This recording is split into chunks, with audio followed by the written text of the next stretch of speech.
On this episode, we celebrate 50 Atlas All Access by answering your questions. Atlas All Access number 50 starts now. From Kirkham at 0450.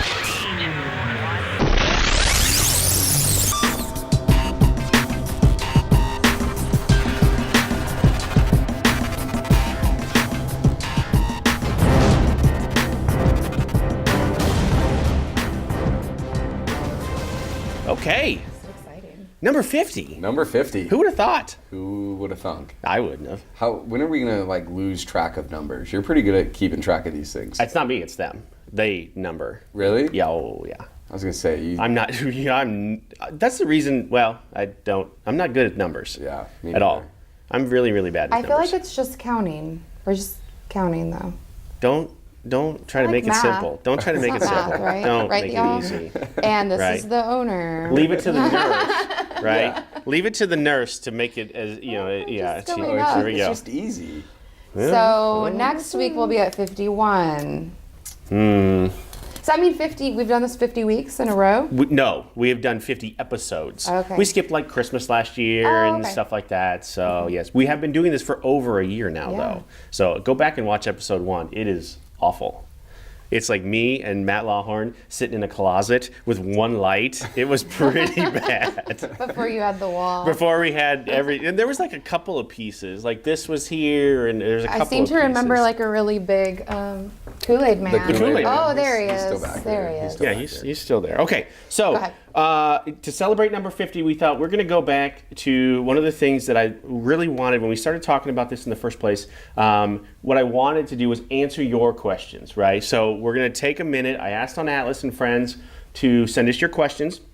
I got some great ones. We're going to answer those questions right now. So Adam Collette, who's normally with me here, and then Heather Kylan is going to be here for the clinical part, right? So as much as you're a recruiter, you're also still a nurse, right? Yep. And so you're here to answer those more clinical questions for us. Absolutely. You guys ready? Ready. Okay, question number 1.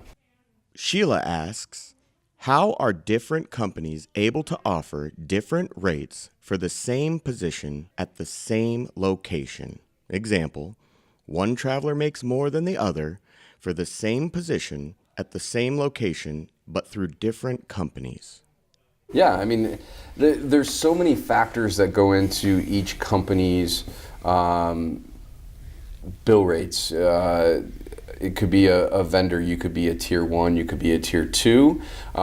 You also have expenses within a company that's super small, that doesn't have a lot of overhead or a lot of people in the back office. Obviously are going to have less people to pay, taking less part of the pie, can pay you more.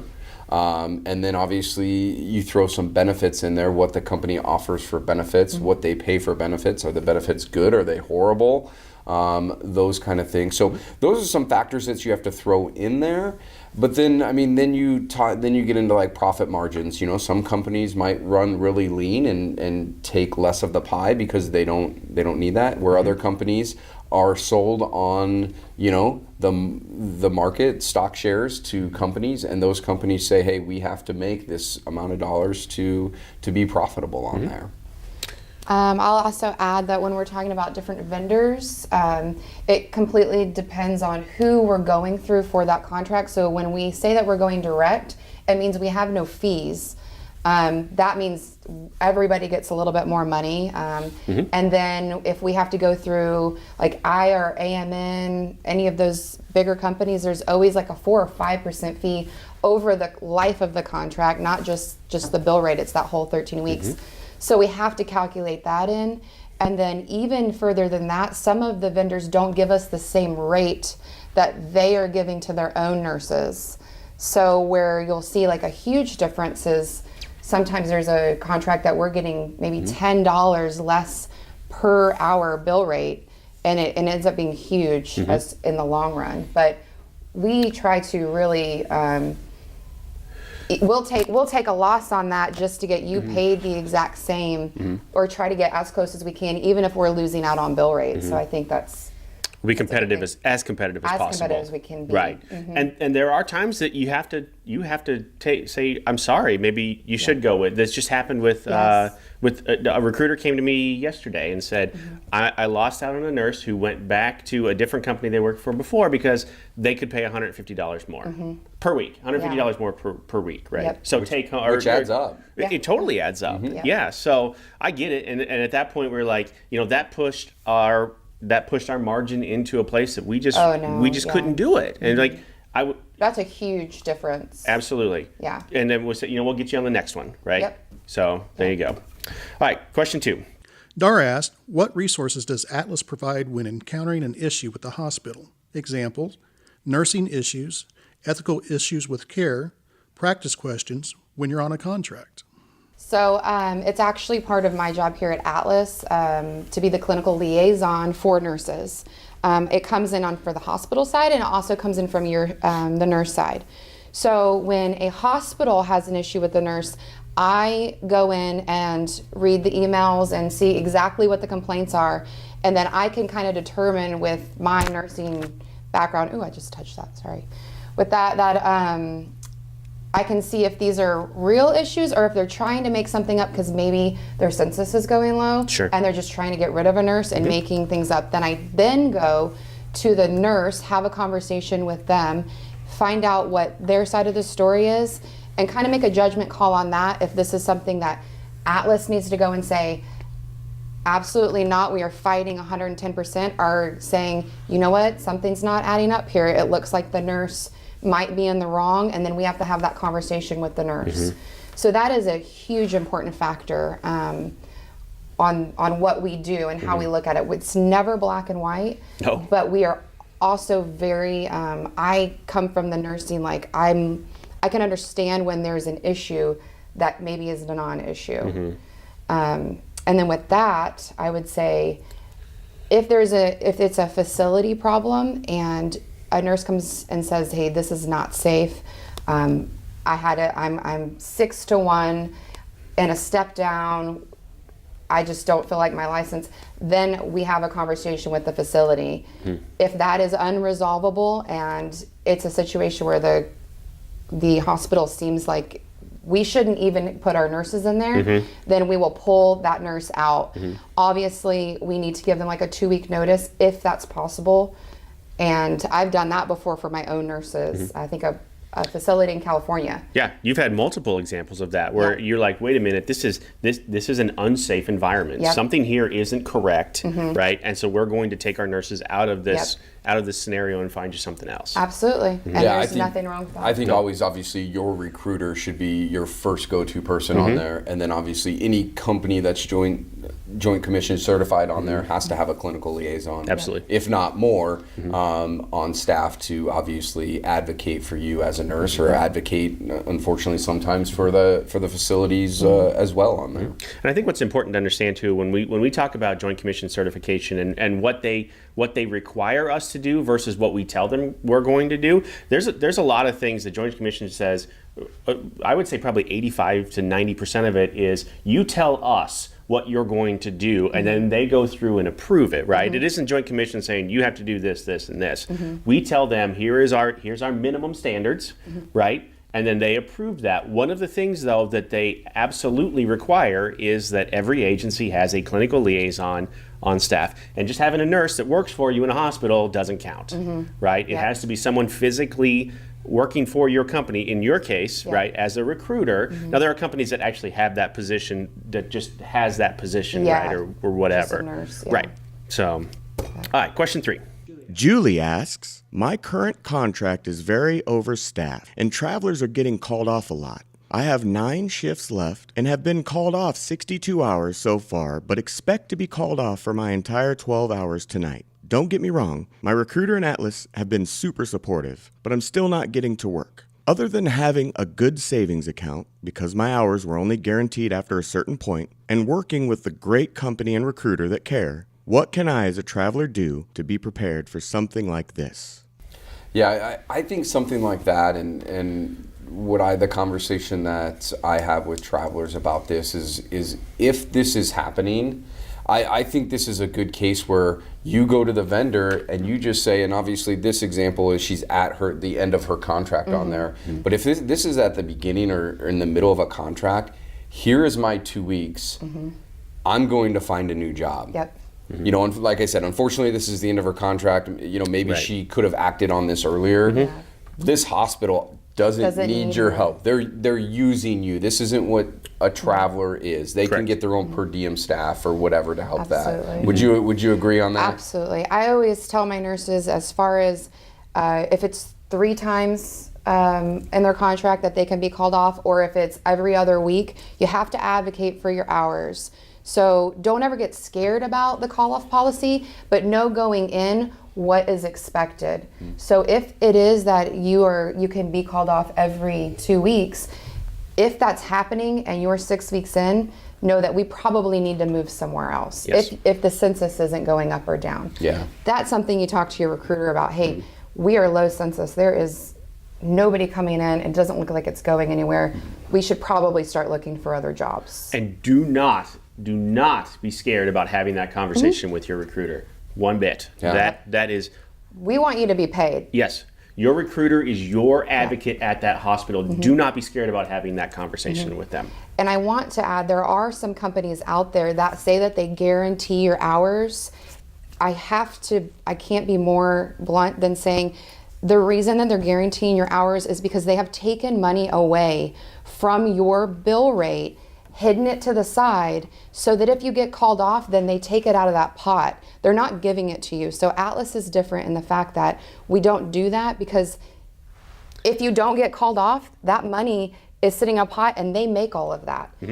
You have to advocate for your hours in that fact, that we don't do that because we don't want to take any money away from you. Yes. So if you get called off on a Monday, you can go in on a Thursday, get your money back. Right.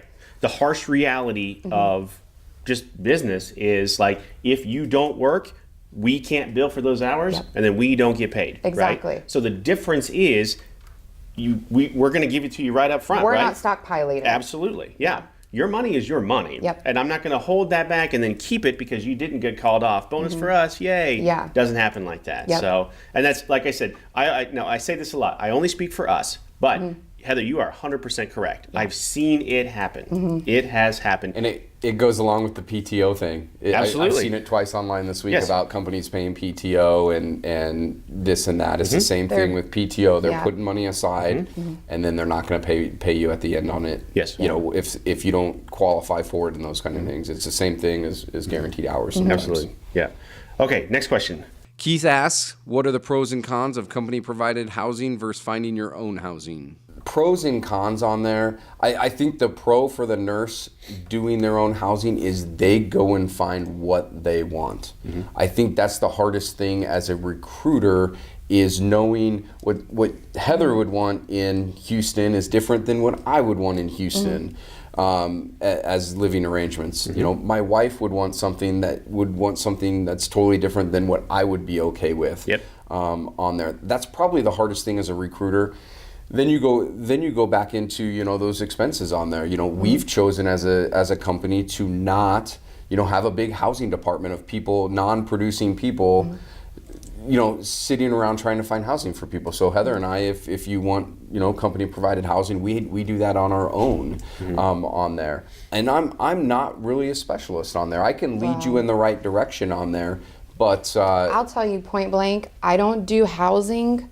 And it's not that I steer my travelers away from housing, because I'm not going to take any more money out of your pay. And when you take housing, all that tax-free money for housing goes away.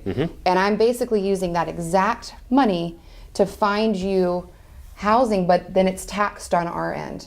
So if I'm going to look for an apartment and we're both paying the same amount for it, why would you not get the tax-free and you can bank more? It doesn't make sense. It doesn't make sense, and you'll help them. You'll help them find something. Absolutely. But the money-wise, you do it. And I always say, hey, if you are having any problems, we have resources. I've never had a nurse never find housing.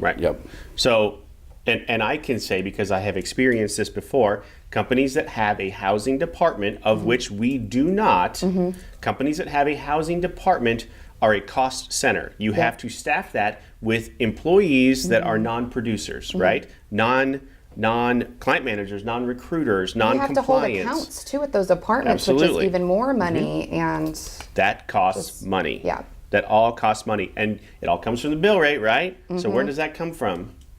Yep. Right? Straight from the nurse. Exactly. So there you go. Next question. Amanda asked, I understand you can't bill for what we don't work, but my understanding of per diem and the housing stipend is that they are supposed to be paid no matter what, as we are still away from home. Is this wrong? If not, why is the hospital not obligated to pay at least that portion when they call us off? We already answered that to a certain extent. Yeah, it's the pie. So it all comes from the bill rate. If you don't have a bill rate because you didn't work, we cannot bill the hospital for those hours. So in essence, there is no per diem or no housing. Those are broken up over the 3 or 4 days that you work. So if you don't work a day, we can't bill for it. So now answer this question for me, because I know this will be the question that everyone is thinking in their head is, okay, I'm a traveler, I'm away from home, I'm duplicating expenses for 7 days a week. I don't care that you're not getting paid. I still have to pay my stuff at home. How, as a traveler, or now how in your role, how do you answer that? I mean, It's the same answer, right? I mean, yeah, it's all part comes, of the... If you can't bill for it, it's not there. Correct. Yeah, and I you have to dance around this lightly on there, but there are some risks and rewards in the travel nursing industry. Yes. This is one of the risks. Unfortunately, it's one of the risks, and I side with the nurse on this. Yes, you're away. Yes, you're on that. But if everything goes smoothly and you make a ton of money on your assignment, it's a reward for you. But unfortunately, sometimes it's a risk of, Well, and I always tell them it's the same thing. Advocate for those hours. Yes. Don't, if you get called off, or if it's a situation where they're like, well, we need you to float, or you're calling off, ask them, do you think I could float over to MedSurg instead of being called off? Does anybody else in the hospital need me? Advocate to not get called off. Yes. Yep. That makes you one more flexible nurse, and it favors you well as far as money. Yep. So. And at the end of the day, we don't want you to get called off. Oh, absolutely not. Us as a company, we do not benefit. No. We don't do anything on there. And the only way to protect us and still pay you is to hold back money from you each week to do that. And we don't feel that is the way to go. No, right. I just had a conversation with the nurse 2 days ago. It was one of Ronnie's nurses who reached out to me, and I said I would be more than happy to answer those questions. And I extend that to everyone too. If you have a question, not that your recruiter isn't your advocate, but if you want to understand, if there's a higher level, if you want a higher level explanation, I would be happy to do that for you. She asked that exact question, and it wasn't tough to tell her, look, I know this sucks, but you know what? It sucks for us too. Oh, yeah. Because I can't bill for those hours. Yeah. And I have compliance people. I have a client manager. I have payroll people that we have to pay, that if I can't bill for those hours, I'm not selling pork out the back door or something, right? There's no other source of income. Yeah. Right. Yeah. I wish we could sell pork out the back door like that. I would probably buy some of that. Okay, last question. Well, second to the last question. Amanda asks, how do the husbands, wives, kids of the recruiter deal with the phone calls at all hours of the day or night? How do you find a healthy work-life balance? Yeah, you don't. You don't. You just know going in that you're taking care of your nurses, and if there's a crisis, you have to take it. If it's not crisis, then I can say, I had this happen last night. She was like, hey, can I call you? And I was like in the loudest restaurant ever, and I was like, there's no way. Yeah. And I'm in Omaha, so it's like -2 degrees outside right now. Oh, it's not that cold. So, You Texans. so cold. You Texans. So, this is a hard one, because to be a good or be a great recruiter, you take phone calls at night. You get phone calls at 5 o'clock in the morning. You talk to people after church on Sunday. You build pay packages while you're on vacation. Yeah, I mean, That's what we're it's doing. just it is honestly probably one of the hardest things, but to be good or to be great, the companies out there that are 8 to 5 Monday through Friday, and you can't take your computer home, and I don't see how those people are successful. Or the nurse doesn't get your cell phone number. Yeah. Right. Yeah, Or doesn't no. get the recruiter's cell phone number. There are still companies that do that. No. You know, but I also think it's setting an expectation. Yes. It's setting an expectation that I'm going to try to be there. You have my cell phone. I will try to answer you. Yeah. But if I don't answer for 2 hours, please don't send me another text. That I am the Well, and worst guy I'll in follow the those world. up because I'll be like, oh my gosh, I get so many texts all day long and emails. I'm like, if you email me, please text me and let me know that you emailed. Like if it's like a reimbursement or a, you know, something along those lines. I'm Right. like, because it gets lost. There's so much. We get inundated. Well, and I'm sure. So I always leave my phone right here, right? I'm sure you probably have seen it light up here multiple times Yep. or whatever. It's Facebook messages, right? Yep. I mean, that's just it happens. I will. Yeah. We'll be laying in bed watching TV at 11 o'clock at night, Yeah. right? And my phone ding, ding, ding. Or and you read it and you think you've answered it. Yeah. And then you go back and you're like, oh, dang it. In my head, I totally answered that. Yes. Or Yeah. and my wife's totally used to it by now. Yeah. She's like, "Who are you talking to?" No, I'm talking to Patty. Right? It's Yeah. just, that's what it is. So it's Yep. or whatever, right? I'm just answering this question. It is just a fact of our business. It's just Absolutely. how things go. I wouldn't have it any other way. I love it. I mean, Yeah. I don't. Yeah, I mean, my wife's gotten used to it. She'll give me crap every Yeah. once in Yeah. a while. Just Put it down. Put it I will say down the or first month, I whatever. think my husband tried to take my phone and throw it across the room because Yeah. he was trying to have a conversation with me, and I was like, checked out. I was like, Yep. Yep. what? no doubt. Okay, final question. Michelle asked, guessing the insurance option question won't be addressed before enrollment ends for our benefits. Sadly, insurance for family is so costly to many of us, I'm finding just go for the pray we don't need a physician plan. Help, Rich.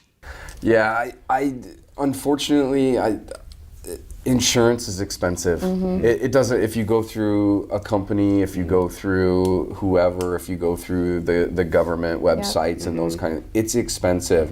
And, you know, I tell people all the time, Atlas has taken a stand of we want the best. We want the Insurance, best yeah. insurance out there, and unfortunately, it's probably one of the most expensive ones out We there. have the secondary plan. We do have the HSA plan, which is a higher Yeah. deductible plan. So Yeah. here's the thing, and I want to answer this too, because this is important to me from an ownership standpoint too, is because there's a lot of misconceptions out there, and I can only speak for us again, right? But we fought really hard this year to get a 3% decrease. Yeah. I never thought we would get a decrease. So it started at a 5% increase after a very good year for us, right? Yeah. After a very good insurance year, we got them down to a 3% decrease overall. My plan that I have for myself and my family and my kids is the same plan that you have. Yep. That is the Similar. exact same plan Yep. that our nurses have. And that isn't the case always, right? Yeah, I know sometimes they give us they give The traveler, the nurse, a cut rate plan, Yeah. right? A lower cost, higher deductible plan and then that the has employees get like the better plan. get the better plan, right? Yeah. Because there's less employees, there's Yeah, less yeah. internal employees than there Yeah. are nurses. So then you can offer a more robust plan to your internal employees or whatever. You know, and that's try getting a prescription filled with one of those bad plans, Yeah. right? If you're paying $10 a month, like, hey, our company offers $10 a month insurance. Yeah, go try to get a prescription Yep. filled. Good Lord. Yeah. It's, or whatever. Or what is your deductible? Ask what your deductible is for the year, right? That's a big deal for us here, and I get a little fired up about it because I understand Yeah. what it takes to have having good health insurance means, right? And having a shitty plan, it's just even if it's low cost, it's going to cost you a little bit on your check, but then it's going to cost you way more in the long run. Yeah. You need long term. Think long term. And there's other options. I mean, I have an email that I put together that is just like there's an insurance guy out there that gives you quotes for several different insurances. So you don't always have to take company insurance. Definitely look into your options and figure out what's best because they're not all expensive, but you have to do that research on your own. Yeah, I mean, there are a ton of options out there, and a lot of times it's easiest just to take the company one. It is, yeah. On there, but there's even some of those religious share plans, My brother's on one of those, and he loves it. And everything as well. So I don't think you can blame that on a certain company or anything like that. Sure. But Yeah, at the end of the day, everybody has to have insurance. our take on it is we want the best thing as possible. Absolutely. And that's for what we've us. chosen. We want the best possible insurance for us internally and for every nurse that works for us. Yep. And that has always been something that we're going to spend a little bit more money on, so then you don't have to spend more out of your pocket at the end of the day. So It's true. thank you so much for both of you being here. Yeah, This was absolutely. this was a lot I of hope we fun. answered all of the questions. Yeah. I hope so too. And we'll do another one of these. I'd like to do these more, and maybe as questions come up. This was specifically on Atlas and Friends. If you are not in our Facebook group, Atlas and Friends, please come and join. Please feel free to ask questions there. You can message me directly. There's a little like button right here. Right there. Dolan or Jamie will Right put a like there. button right there, maybe. So, like my daughter has taught me, like, subscribe, follow. There you go. At the end Like. of every video, like, subscribe, follow. Please do. We will answer any question that you have. There is no question that we wouldn't answer. These two are always available. If I'm not, boom. All right. We'll see you next week.